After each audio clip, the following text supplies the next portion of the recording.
親愛的觀眾朋友，大家好。前段時間我們很榮幸地採訪到了《紐約時報》的暢銷書作家 John Burke 牧師。他有一部很經典的作品叫做《Imagine Heaven》，裡面囊括了超過100則有過瀕死經驗的人的故事。這些人曾在臨床上死亡，或者說接近死亡，但是之後卻活過來了。他們可以清晰地回憶起在死亡的時刻所經歷的事，其中某些案例是 Burke 牧師親自訪問過的，也還有很多是他透過閱讀得知。這本書目前也被翻譯成了中文，並在亞洲地區有出售，名字叫《彼岸的真相》，非常推薦大家前去購買閱讀。好消息是，今天的影片有抽獎送書的環節，台灣的遠流出版社將贊助我們5本繁體中文版的《彼岸的真相》，屆時會有5名幸運觀眾免費得到這本書。在結尾我會講解抽獎的規則。Burke牧師曾經是一名工程師，他對上帝、信仰這類的事情毫無興趣。他曾是一名不可知論者，後來在他父親得癌症的期間，他無意間看到父親桌上放的一本書，是雷蒙·穆迪所寫的《死後的世界》。他感到很好奇，便花了1個晚上把它全讀完了。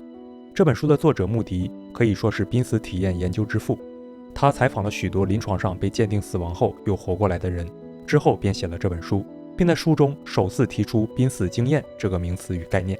從此以後，學界便開啟了數十年對該現象的研究。年輕的Burke牧師一口氣讀完了整本書後，大感震撼，發現原來這麼多人都經歷過瀕死體驗。他當時心想，要是書上說的這些天堂、死後的世界、上帝等等是真的，那就沒有什麼比這更重要的了。於是這成為他接觸信仰的開端，並且在接下來的35年，他深入調查了超過1000件瀕死經歷。後來他也辭去工程師的工作，成為一名全職牧師，並為那些像他過去一樣的懷疑論者建立了一間教會，就是位於美國德州的天門教會。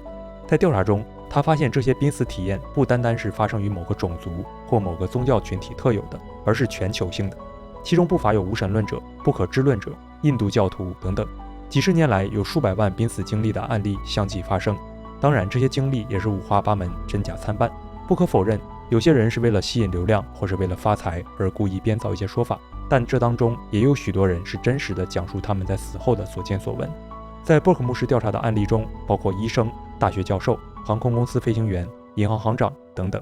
他選擇收錄進書中的人，都是不會從他們分享的見證中得到什麼金錢或名聲的人，因為他們本身並不需要這些，反而講出這些經歷有可能會讓他們喪失累積的信譽和聲望，所以他認為他們的案例可信度相對較高。書中也包含生來就是盲人的案例，而其中最為人所熟知的大概就是 Vicky 了。Vicky 的詳細訪談我們在2天前已經上傳了，可以在我們頻道的瀕死體驗專訪播放清單中看到。在教會界，你會發現一件奇怪的事，那就是有許多基督徒很排斥瀕死體驗。他們有的是覺得這沒有明確的聖經根據，有的是覺得這些瀕死體驗否定了聖經的充分性，等於是在神的啟示外做出了額外添加。Burke牧師也在書中特別提到這點。他在書中把這些瀕死體驗和聖經的記載做了比對，發現這些瀕死體驗者的許多經歷都與聖經的記載展現出高度的一致性。他也提到，這些瀕死體驗並不等於是在聖經外額外添加東西。他打了一個比方，比如聖經告訴我們，所有受造之物都彰顯神的榮耀。但如果你見識過金碧輝煌、五彩斑斕的日落，見過湛藍的夏威夷海浪拍打着雄偉山下的金色沙灘，那你現在就是以一種色彩斑斕的方式體驗到了聖經白紙黑字的記載。同樣的，瀕死體驗並非抵觸上帝的話語，反而是將經文中描述的圖像增添了更多色彩，讓人更加能夠想象將來永生的景象。在考察了不同國家、不同種族、不同宗教信仰、不同語言、不同文化的瀕死體驗研究後，專家歸納出以下一些共同的核心元素。首先，有 75.4% 的人報告了靈魂出竅的經驗，就是感覺到意識同肉身分離。再來是感官增強，有 74.4% 的人表示感到比平常更加清醒和警觉。76.2% 的人感覺到强烈且正面的情緒或感受，有 64.6% 的人報告遇見神秘的亮光， 60.5% 的人感受到時間或空間感的變異，有 33.8% 的人曾跨越或穿越隧道般的通道，有 57.3% 的人在體驗中遇見其他人，包括未知的生命體和已逝的親友，并且有 52.2% 的案例報告曾進入超脫塵世類似於天堂的領域，甚至有 56% 的案例在當中學會了特殊知識。最後有 58.5%， 超過一半的案例表示他們是有意識地選擇回到肉身。我們在讀完這本書後大為震撼，也對天堂有了更大的盼望。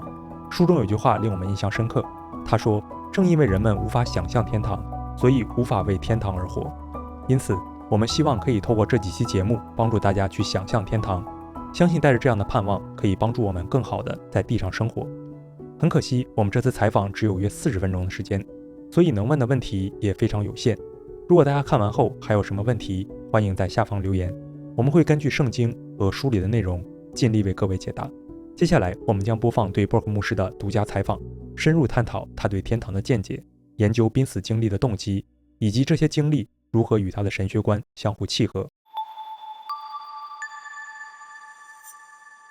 Could you please start with sharing with us what motivated you to write this book, Imagine Heaven? Well, it goes way back.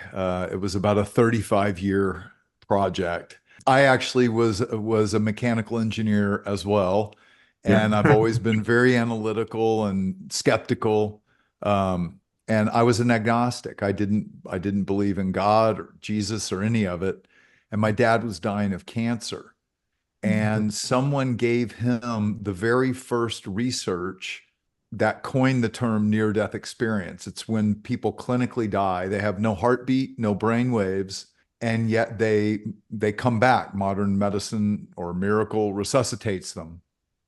And I picked it up and I read it in one night. And I said, oh my gosh, this might be the evidence I've been looking for.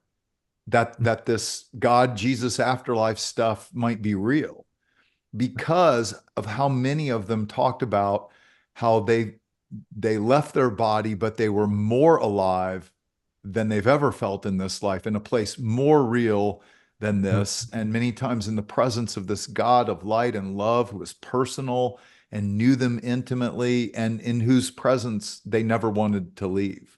Mm-hmm. So for me, that began my journey of faith. And I ended up coming to faith in Jesus. And years later, I left engineering and I actually became a pastor and started a church for skeptics and doubters like myself. And then in 2015, after 35 years of research, and I've studied well over 1,000 near-death experiences, I wrote then the book Imagine Heaven, because I was trying to show how all around the world, people, and I've interviewed people on every continent, the commonalities of what they experience is what the Bible has been describing all along. Mm-hmm. And so I'm showing what the Bible says, but through the eyes of these people who are experiencing it. And it brings it to life.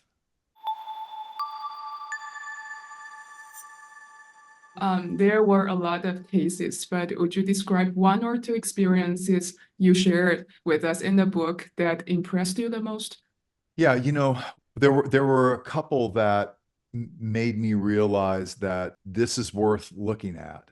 So one of the things that happens when people leave their body, and Pam Reynolds was one of the most evidential ones. She was having this intense surgery where they had to basically lower her body temperature to 50 degrees Fahrenheit and drain all the blood from her head, because they had to do brain surgery deep into her brain. And so she had to have no brain waves, a flat EEG, and yet 2 hours into the surgery, she claimed that she had left her body and she could describe everything that happened in the room, the surgeon, the different doctors, what they said, and even what the brain saw looked like. She said it looked more like an electric toothbrush and like a socket set.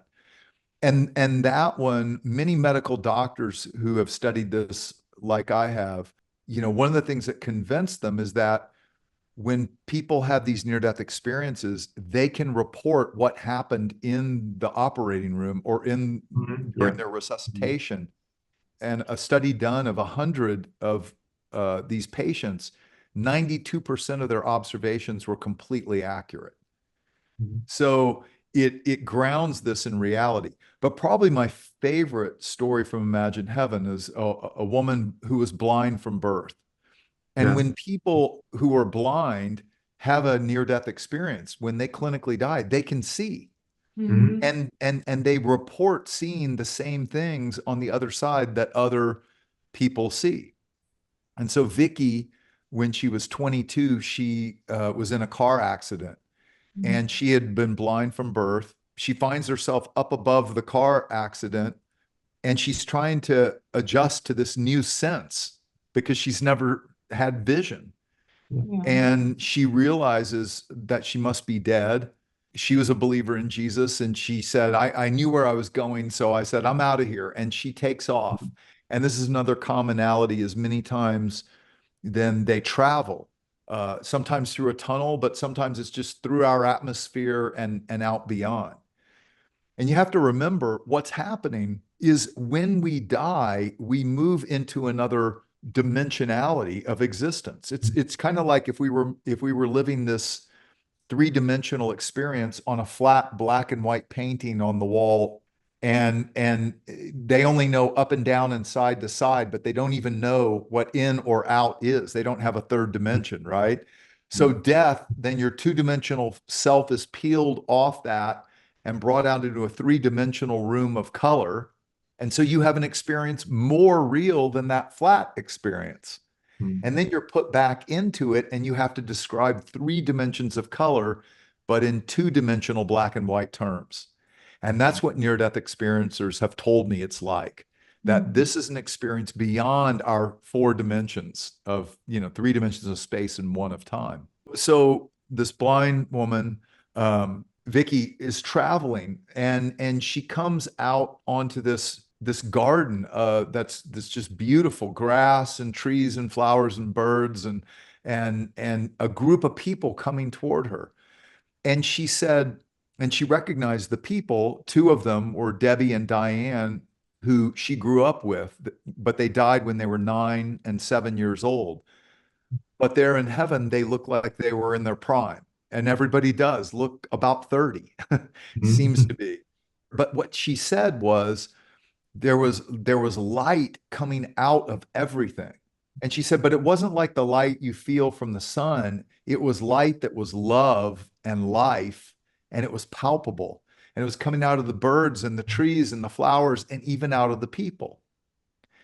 Now, what I find fascinating is that a blind person, first of all, would never report that light comes out of everything.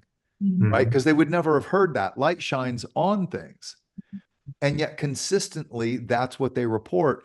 And I point out how in Isaiah chapter 60, the Jewish prophet Isaiah, God says to him, there is no sun or moon in heaven, for God is its light. And then in Revelation 21, one of Jesus' disciples was taken up into heaven, and he reports that there's no sun or moon. The glory of God is its light, and the Lamb, Jesus, is its lamp, and the nations will walk in that light. And that's exactly what near-death experiencers like this blind girl and another blind person, Brad, who I interviewed, they describe the light of heaven acting like that. Vicky was also our personal favorite in Oh, this book. really? Yeah, because it's fascinating, and you couldn't explain this with science. I mean, simply with science. You have also mentioned that she can't describe the color. Yeah, she described colors as different shades of brightnesses. Yeah, yeah. Because she didn't know, and then she went into a tunnel where there was no color. Well, it's a black tunnel, Yeah. right? Yeah. But she doesn't even have words for it. Yeah, she turns and sees a bright light, brighter than any of the people, and the people have the same light coming out, which interestingly Jesus said in Matthew 13, that then the righteous will shine like the sun in their Father's kingdom forever. And what I have written about in Imagine Heaven is that I think that light that comes out is actually the love and the life of God that we share. So we experience the very joy and peace and love of God coming through us and sharing it to others in heaven. So then she sees this light and turns, and there's Jesus. And he's brighter than the sun, and he's brighter than everybody. But you can look at him And that's all she wants to do. And she runs up to him and hugs him. And she said, the hugs go deeper than any hug you've ever had here. And she Yeah. looks into his eyes and she said, I could just get lost in his eyes forever. And he tells her, everything fits together here. You'll realize you'll love it here. Everything fits together. And then he gives her a life review. And this is another commonality that they say, you know, time doesn't work the same way on the other side. Peter, one of Jesus' disciples, in 2 Peter 3:8 says, to the Lord, a day is like 1,000 years, and 1,000 years is like a day. And that's what near-death experiencers say. In Imagine Heaven, I go into the difference between, you know, one-dimensional time, and then if you added a second dimension of time, that would be what they're explaining, that there are more dimensions of time. And so Vicky has this life review, and in the life review, you relive your life. Like you're watching it. And so she's watching it with Jesus, but she also is remembering everything she's thinking and feeling and experiencing that.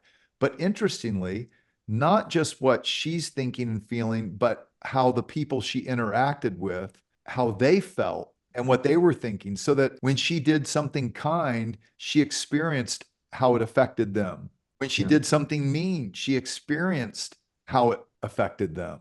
And some near-death experiencers have told me that Jesus even showed them the ripple effect, like how it affected this person and that person to 10, 20, 30 people out. And they realized that the smallest act of kindness, we kind of think is no big deal, right? But God is actually doing something through all those little acts of kindness that we don't see, but one day we will.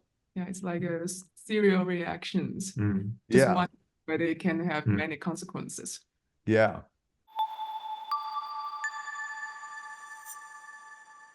Even though Vicky's case is quite convincing to us, but I think near-death experience is still a very controversial topic, especially in the Christian community. Yeah. Because some people reject it right away. They say it's without biblical evidence. So I would like to know what are the key factors that we can take into account to know if it's a real or it's a fabricated story. Yeah, well, I'll say a couple of things to that. I mean, one of the main reasons I wrote Imagine Heaven and this new book, Imagine the God of Heaven, was to show that the commonalities of what they're saying fully aligns with the scriptures. And I've studied the scriptures of the other world's religions as well.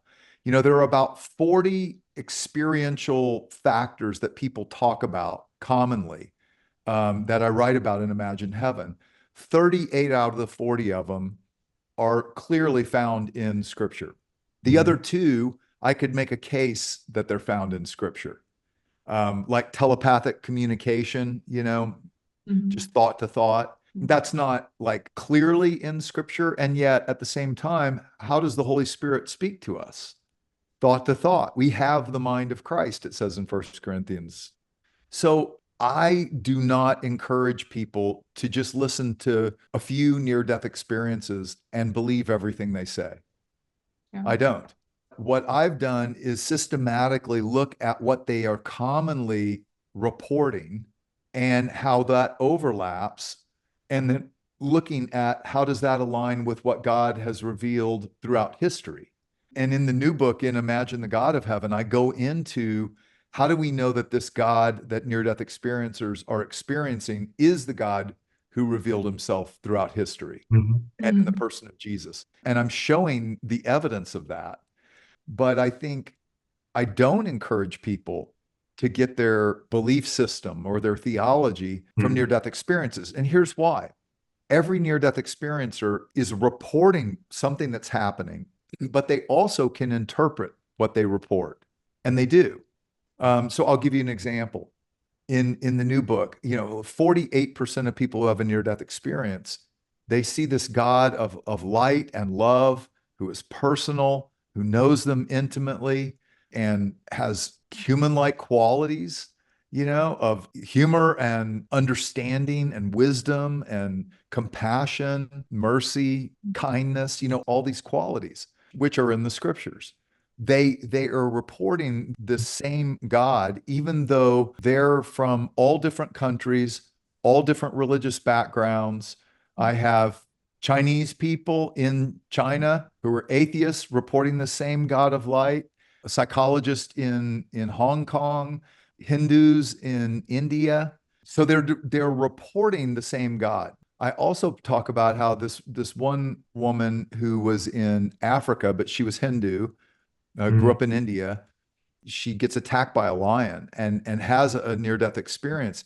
And she said that this light, this glow like the dawn came and was bright and warm and loving. And God definitely exists, she said, and guided me to this bright place of beauty.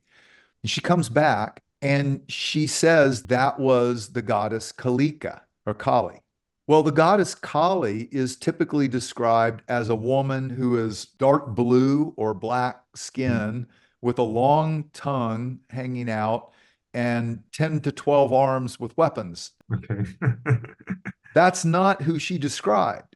Who she described is the same God who on Mount Sinai revealed himself 3,500 years ago to Moses in a burning bush that wouldn't burn up. So this brilliant light that didn't burn the bush. And he said, I am he who is, right? I'm Yahweh. And interestingly, I interviewed Bibi in Tehran, who has a heart attack. And that same God says to her, I am he who is. And then she comes back and she seeks and ends up discovering who this God is. And so I trace through, Jesus said, I'm the light of the world. Whoever follows me will never walk in darkness, will have the light of life. And when he was transfigured, he brought Peter, James, and John up on the mountain, and they said his face became brighter than the sun. Paul on the Damascus Road was arresting and killing Christians when this brilliant God of light appears to him, and he says, who are you, Lord? And he says, I'm Jesus, who you're persecuting. I have stories of Hindus who have almost the exact same experience. This God of light, and they ask, who are you, Lord? And he says, I'm Jesus, your Savior. But what I would say is take each individual near-death experience and weigh it against whether this is common to other near-death experiences, because sometimes it's a one-off, but also realize that, just like Nia, that Indian girl, she describes this God of light as the goddess Kalika, but that's an interpretation. And what they're actually reporting actually fits who God's been revealing himself to be through the scriptures, the Hebrew prophets, and through Jesus all along. And interestingly, Nia comes back and says, I came back also with an understanding of Jesus and Christianity, which I had never had before. Yeah. I mean, fascinating. Thank you very much. So, what do you think is the reason that God revealed himself and also the afterlife through near-death experiences to these people? There are many. Yeah, I mean, people don't realize it, but millions have had near-death experiences. There was a study done in 2019 by the European Academy of Neurology across 35 countries, and found that 5% of the population, when clinically dead, had a near-death experience. So we're talking millions of people, and I've interviewed people on every continent. Personally, I really believe that in these days of our global connectedness, I think that God is raising up testimony that he is the God of all nations. Amen. And that he loves every person like his own child, And I think it's an important thing to realize is he doesn't love Christians and not Buddhists or Muslims or Jews or even atheists. He loves everybody. What he did through Jesus, he wants everybody to know and understand, because Jesus paid for all our wrongs. And he made a way that every person, by a simple heart turning back to God, wanting his forgiveness, wanting relationship, wanting his love, they can have it. They don't have to earn it. They don't have to pay for all their wrongs. Jesus took the bullet He did it for all his children. So you use the terms heaven and hell when describing these experiences. But actually, some people might argue these experiences are fake because we do have a concept that currently New Jerusalem and hell should be empty, right?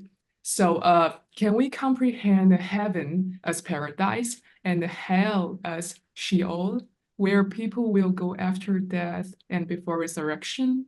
Or do you think their experiences actually took place in the final destination that we will go, the New Jerusalem or hell? What do you think? Yeah, I mean, interestingly, Santosh Akarchi was a manufacturing engineer. He was an Indian, grew up in India, Hindu. When his heart stops, and he thought it would just be nothing or he would come back as another life form. But he said that's not what happened. He said this brilliant divine light came and he fell in love with this divine light.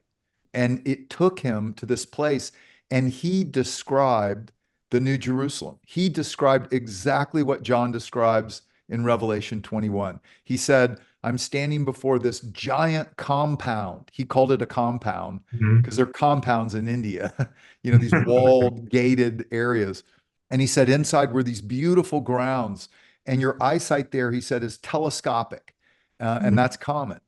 And I saw these high, gorgeous walls and inside these buildings of otherworldly building material. And I counted 12 gates because I wanted to go in. I was trying to find a way in. And I counted them because each gate was closed to me. There were 12 gates. And the city was in the shape of a square. Well, that's exactly what John says in Revelation chapter 21. The story goes on. I write about it in my new book, Imagine the God of Heaven. He does come back and he's seeking God, and he realizes, he reads the Bible and he realizes everything I experienced is in this book.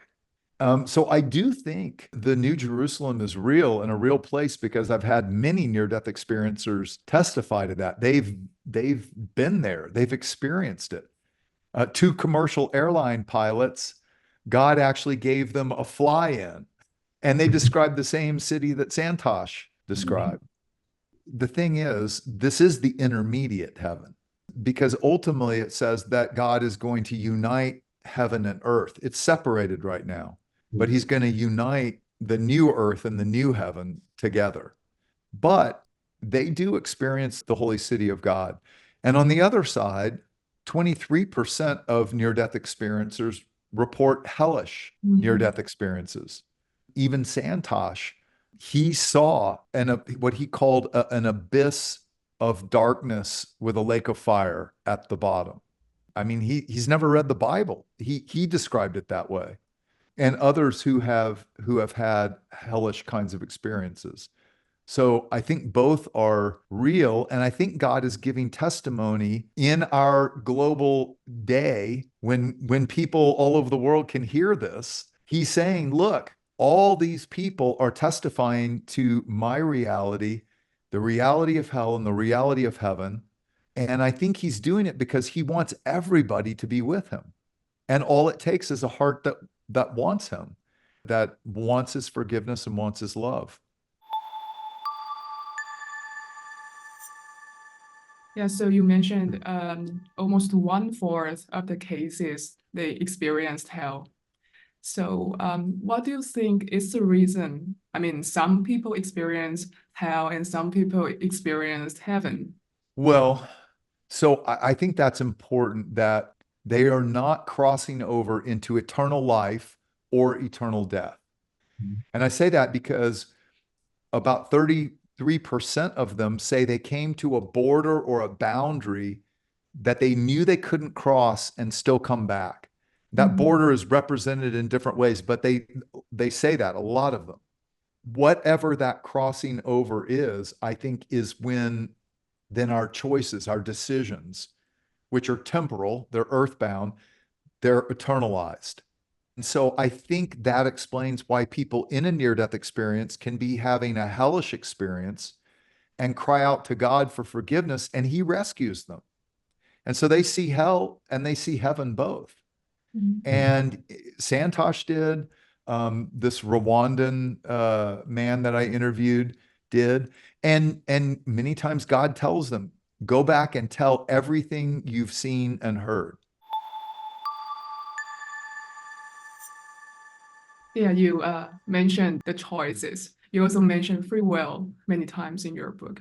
Yeah, but some people actually quote Paul's saying in Ephesians chapter 2, for by grace you have been saved through faith, and that not of yourselves is the gift of God, not of works, lest anyone should boast. So they claim these verses are the proof of irresistible grace.